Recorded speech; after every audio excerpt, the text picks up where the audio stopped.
Assalamualaikum warahmatullahi wabarakatuh.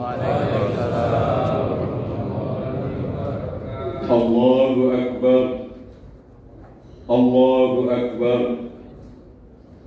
Allahu Akbar, Allahu Akbar, Allahu Akbar, Allahu Akbar, Allahu Akbar, Allahu Akbar, Allahu Akbar, Allahu Akbar kabira, walhamdulillahi katsira, wa subhanallahi bukratan wa asila. La ilaha illallah wallahu akbar, Allahu akbar, walillahil hamd. Ashhadu an la ilaha illallah al-malikul haqqul mubin, wa ashhadu anna sayyidana Muhammadan abduhu wa rasuluh sadiqul wa'dil amin. Wa ya ayyuhan nas ittaqullah haqqa tuqatih wa la tamutunna illa wa antum muslimun. Sallallahu ala sayyidina Muhammad sallallahu alaihi wasallam wa ala alihi wa sahabatihi ajma'in. Saudara-saudari, kaum muslimin muslimah, jamaah salat Idul Adha rahimakumullah. Segala puji dan sanjungan hanya untuk Allah Subhanahu wa taala, zat yang menggenggam seluruh rahasia kehidupan kita. Segala puji dan sanjungan hanya milik Allah Subhanahu wa taala yang telah mencurahkan sumber-sumber hikmah kepada hati-hati orang yang benar dan beriman. Dengan hikmah itu, Tuhan memuliakan pendengaran para pencinta dan perindu sehingga mereka dapat mendengar. Allah Subhanahu wa taala juga memberikan cahaya bagi orang-orang yang mengembara keharibaannya sehingga mereka pun dapat melihat. Saudara-saudari, muslimin muslimah rahimakumullah, mari kita bersyukur kepada Allah Subhanahu wa taala dengan rasa syukur dari orang-orang yang menyadari dan mengakui anugerah pemberiannya. Mari kita memohon ampunan Allah Subhanahu wa taala dari segala dosa yang ada di semua amal perbuatan kita, dan mari kita memohon pertolongan Allah Subhanahu wa taala, Dia yang menjadi asal dari segala sesuatu. Seterusnya, kita pohonkan selawat dan salam untuk baginda Nabi Sallallahu Alaihi Wasallam, hambanya yang mulia, baginda Sayyidina Muhammad Sallallahu Alaihi Wasallam, keluarganya, para sahabatnya, keturunannya, dan juga kepada semua orang yang mencintainya dengan melaksanakan kewajiban, mengagungkan kedudukannya, dan memuliakan derajatnya.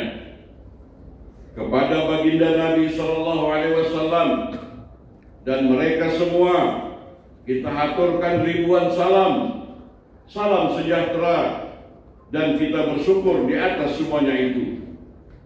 Saudara-saudari, muslimin muslimah, jamaah salat Idul Adha rahimakumullah. Idul Adha yang sedang kita rasakan suasananya hari ini dikenal juga dengan sebutan Hari Raya Kurban. Secara bahasa, kurban berasal dari kata kuraba, yaqrabu, kurbanan, yang berarti mendekatkan diri. Sedangkan menurut istilah agama berarti menyembelih hewan kurban pada hari nahar dan hari tasyrik dengan niat dan tujuan untuk mendekatkan diri kepada Allah Subhanahu wa Ta'ala. Selama ini kurban hanya dimaknai penyembelihan hewan kurban saja. Jika memang demikian, maka yang beruntung hanya orang-orang yang mampu membeli hewan kurban, sedangkan orang yang miskin yang tidak mampu maka tentu tidak bisa melaksanakan ibadah kurban. Padahal yang bisa mendekatkan diri kita kepada Allah Subhanahu wa Ta'ala bukan darah dan daging kurban, melainkan ketakwaan, sebagaimana diterangkan dalam Al-Quran surah yang ke-22, surah Al-Hajj ayat 37. A'udzu billahi minasy syaithanir rajim. La yanallahu luhumuha wa la dima'uha walakin yanaluhu taqwa minkum. Ya, artinya daging hewan kurban dan darahnya itu sekali-kali tidak dapat mencapai keridhaan Allah, tapi yang sampai kepadanya adalah ketakwaan kamu. Ibadah kurban dengan cara menyembelih binatang ternak, misalnya kambing, lembu, onta, atau dengan harta benda yang lain, ini adalah simbolisasi dan mengandung pesan moral secara khusus dari Allah Subhanahu wa Ta'ala, Zat yang Maha Pencipta manusia, yang kebanyakan bermental hewan, bermental rendah, yakni berjiwa binatang atau bahini. Saudara-saudara sekalian, Al-Quran surah yang ke-7, surat Al-A'raf ayat 179 menerangkan, A'udzu billahi minasy syaithanir rajim. Wa laqad zara'na li jahannama katsiran minal jinni wal ins. Lahum qulubun la yafqahuna biha wa lahum a'yunun la yubsiruna biha wa lahum adhanun la yasma'una biha. Ulaika kal an'am bal hum adall. Ulaika humul ghafilun. Yang artinya, sesungguhnya kami jadikan untuk penghuni Jahannam kebanyakan dari jin dan manusia. Kenapa? Mereka mempunyai hati, tapi tidak digunakan untuk memahami ayat-ayat Allah.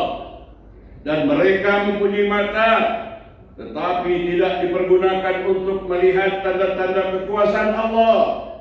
Dan mereka mempunyai telinga, tetapi tidak dipergunakan untuk mendengar ayat-ayat Allah. Mereka itu sebagai binatang ternak, bahkan mereka lebih sesat lagi. Itulah orang-orang yang lalai. Allahu Akbar, Allahu Akbar, Allahu Akbar, walillahil hamd. Saudara-saudari, jiwa binatang ternak itu adalah orientasi hidup yang tujuannya hanya mengejar kenikmatan badani, seperti makan, minum, kawin, beranak, hura-hura. Itulah tujuan kebanyakan manusia dalam kehidupan yang harus disembelih. Menurut Imam Al-Ghazali dalam kitab Al-Ihya Ulumuddin menerangkan bahwa manusia itu mempunyai beberapa karakter, antara lain yaitu memiliki karakter al-bahimiyah, yaitu sifat hewani yang apabila telah menguasai dirinya, ia akan rakus, tomak, suka mencuri, korupsi, makan berlebih-lebihan, tidur berlebih-lebihan, dan bersetubuh berlebih-lebihan, serta berzina, egois, dan mau menang sendiri. Itulah kalau sifat hewani, sifat kebinatangan yang ada dalam diri kita yang tidak kita sembelih. Saudara-saudaraku sekalian, jika sifat-sifat hewani dalam diri manusia tidak dihilangkan dan dibersihkan, yang disimbolkan dengan binatang ternak yang dijadikan kurban, maka jiwa hewani tersebut yang akan menghalangi kita untuk taqarrub ilallah, untuk mendekatkan diri kepada Allah Subhanahu wa taala. Oleh karena itu, dalam ayat yang lainnya, Nabi Allah Ibrahim alaihissalam juga pernah diperintahkan oleh Allah Subhanahu wa taala untuk menyembelih 4 ekor burung, 4 ekor unggas, sebagaimana diterangkan dalam surah yang kedua, surat Al-Baqarah ayat 200, yang artinya, dan ketika Ibrahim berkata, "Ya Tuhanku, perlihatkan kepadaku bagaimana engkau menghidupkan orang-orang mati." Lalu Allah berfirman, "Belum yakinkah engkau, wahai Ibrahim?" Ibrahim menjawab, "Aku telah meyakininya, akan tetapi agar hatiku tetap mantap dengan imanku." Kemudian Allah Subhanahu wa taala berfirman dalam ayat ini, "Kalau demikian, ambillah 4 ekor burung, lalu cincang-cincanglah semuanya olehnya." Allah Subhanahu wa taala berfirman, "Lalu letakkan di atas tiap-tiap satu bukit satu bagian dari bagian-bagian itu. Kemudian panggillah mereka, niscaya mereka datang kepadamu dengan segera. Dan ketahuilah bahwa Allah Maha Perkasa lagi Maha Bijaksana." Saudara-saudari, sahabat-sahabatku, muslimin muslimah rahimakumullah, Maulana Jalaluddin Rumi dalam Maknani menafsirkan 4 ekor burung yang disembelih itu adalah, yang dicincang-cincang itu adalah Nabi Ibrahim, 4 ekor unggas, 4 ekor burung yang dicincang-cincang oleh Nabi Ibrahim alaihissalam tersebut adalah 4 ekor unggas yang ada di dalam diri kita. Menurut Maulana Jalaluddin Rumi, kita hanya bisa kembali hidup sebagai manusia ketika kita berani menyembelih keempat sifat unggas ini di dalam diri kita, sebagaimana Nabi Ibrahim alaihissalam mencincang-cincangnya. Tentang bebek, Maulana Jalaluddin Rumi menerangkan bebek itu adalah rakus, tomak, halobah, karena paruhnya selalu di tanah. Mengeruk apa saja yang terbenam, basah atau kering. Tenggorokannya tak pernah santai, sesaat pun ia tak mendengar firman Tuhan. Selain makan, minumlah seperti penjara, perampok, maling yang merangsak rumah-rumah dan memenuhi kantongnya dengan cepat. Ia masukkan dengan cepat ke dalam kantongnya barang-barang ini, barang-barang yang apa saja, baik dan buruk, permata atau kacang, tiada beda. Kita akan masukkan, jejakkan ke kantong basah ataupun kering, khawatir ada pesaing yang akan merebutnya.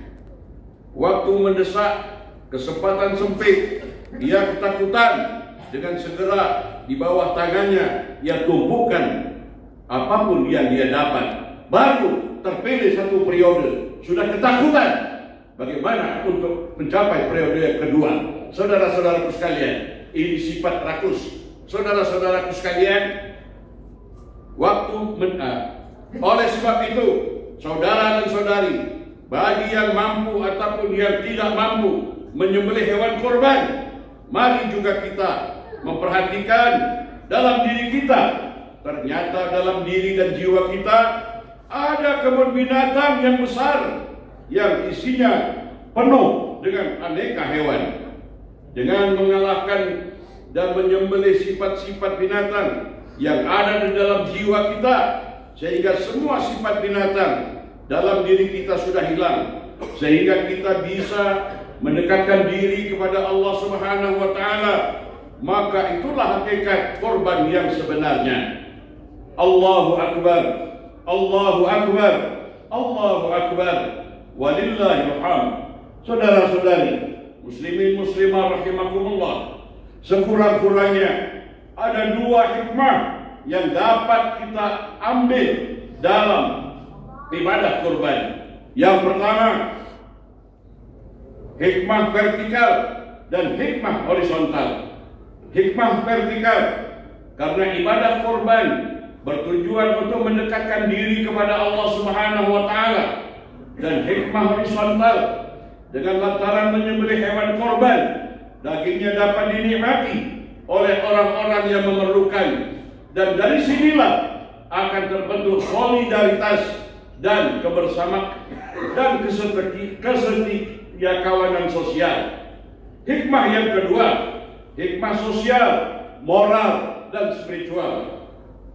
Hikmah sosial, karena ibadah kurban berdampak strategis bagi ikhtiar membangun kebersamaan dan pemerataan dalam masyarakat.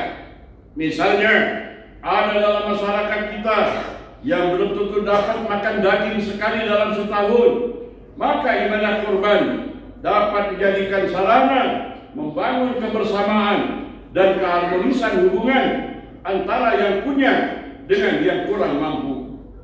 Adapun hikmah sosial, karena perintah berkorban mengingatkan bahwa pada hakikatnya kekayaan itu hanyalah titipan Allah. Mobil Anda, rumah Anda, tanah Anda, simpanan Anda, sadar itu adalah titipan Allah.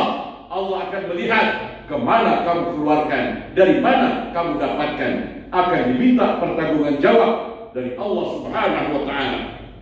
Dari sini seharusnya manusia menyadari bahwa pada harta yang dimilikinya ada hak orang yang harus ditunaikan dengan cara mengeluarkan zakat, infak, sedekah, wakaf, dan lain sebagainya, termasuk ibadah kurban.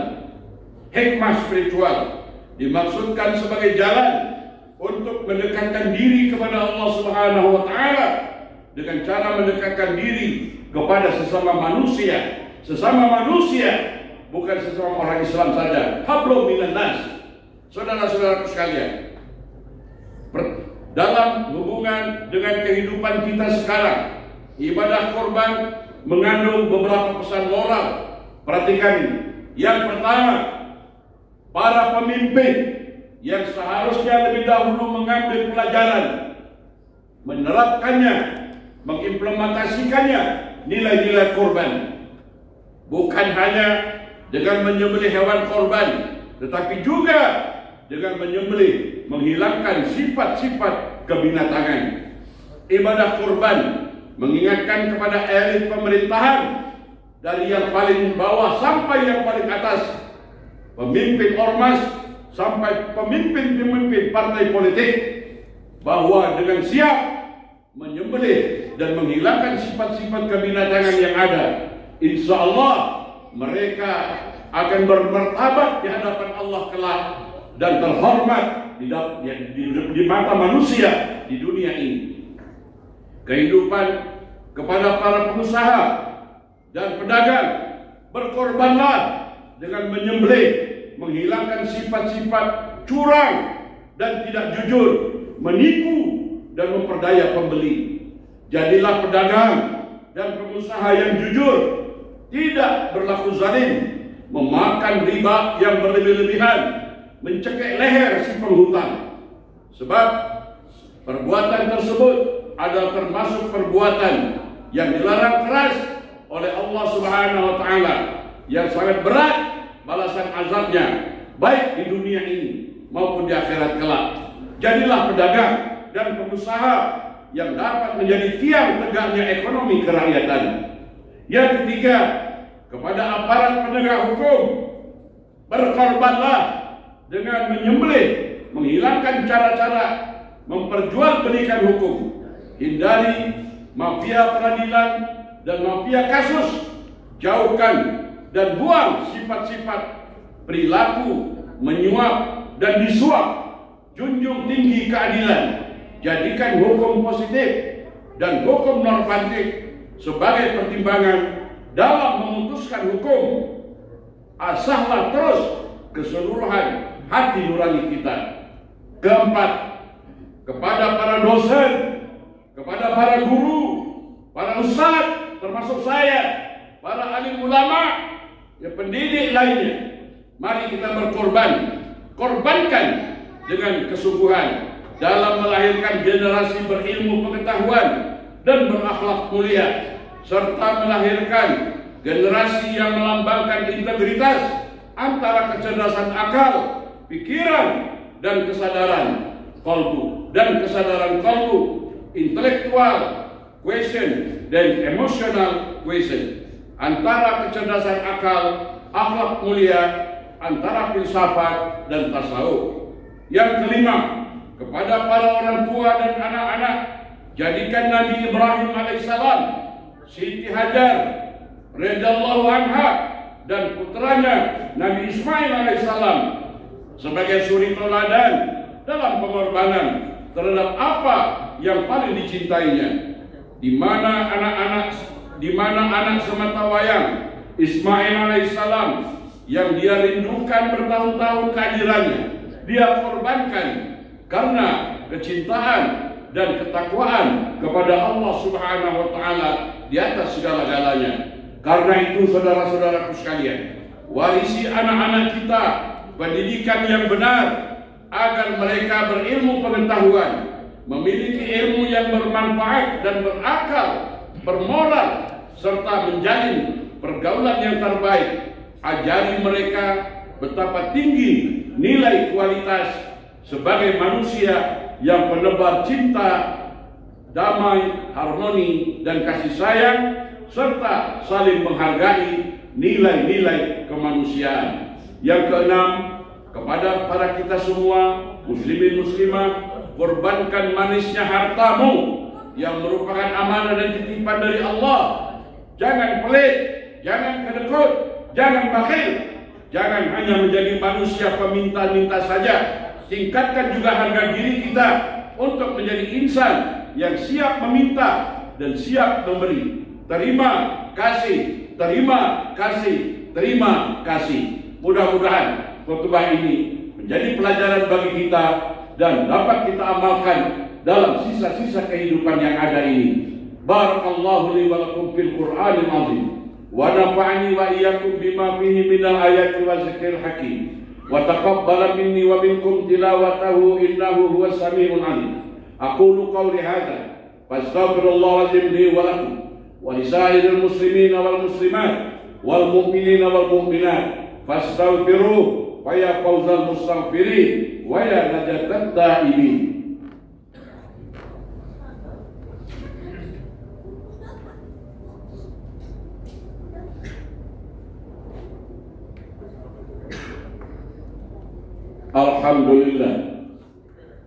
Alhamdulillahilladzi arsala rasulahu bil huda wa dinil haq liyuzhirahu 'ala ad-din kullih wa kafa billahi shahida. Ashhadu an la ilaha illallah wahdahu la syarika lah wa ashhadu anna sayyidana Muhammadan abduhu wa rasuluhu la nabiyya ba'da. Allahumma salli wa sallim 'ala sayyidina Muhammad wa 'ala ali sayyidina Muhammad. Faya ibadallah, ittaqullah haqqa tuqatih wa la tamutunna illa wa antum muslimun. Saudara-saudaraku sekalian, Allah Subhanahu wa taala ingin melihat hamba yang bertakwa bukan sekarang di dalam masjid, tapi setelah kita keluar dari masjid nanti. Allah ingin minta bukti, mana ucapan salatmu, mana ucapan salammu, mana janji-janji zikirmu, doa-doamu.